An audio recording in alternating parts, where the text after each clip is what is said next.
presented by Rag Music by Shubham Raj।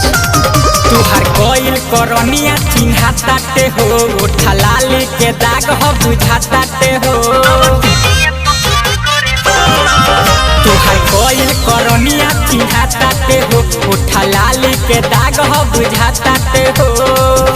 तो करे चारा चाह के पागल हमार मन करेलो, तो करे चारा चाह के पागल हमार मन करेलो।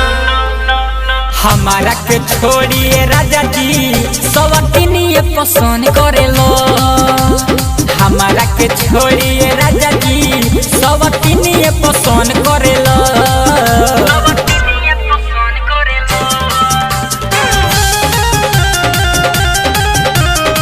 Mix by Ragni Recording Studio, Mirgans।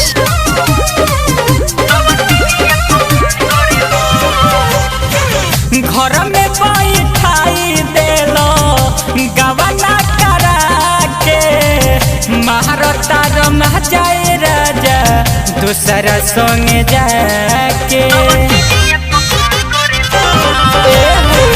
घर में बैठाई देलो गवना करा के, महारता रमह जाए राजा दूसरा संग जाके।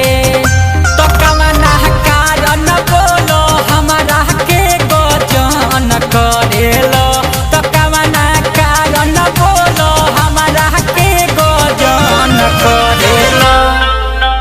हमारा के छोड़िए राजा जी सवतिनिए पसंद करेलो, हमारा के छोड़िए राजा जी सवतिनिए पसंद करेलो।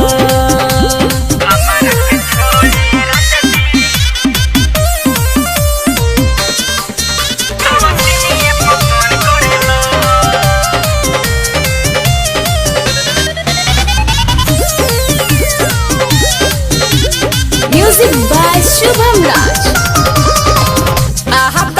तोहार भई जाता खराब हो, बोले नी तुम्हारा तार पी के शराब हो। तोहार भई जाता खराब हो, बोले नी तुम्हारा तार पी के शराब हो। तो मिथल सहानी बोले तो राजा कहे जवान करेलो, तो मिथल सहानी बोले तो राजा कहे जवान करेलो। हमारा के छोड़िए राजा जी सवतिनिए पसंद करेलो, हमारा के छोड़िए राजा जी सवतिनिए पसंद करेलो। तुहार कोइल करनिया चिन्हाताते हो, उठा लाली के दाग हो बुझाताते हो। तो करे चारा चाह के पागल हमार मन करेलो, तो करे चारा चाह के पागल हमार मन करेलो।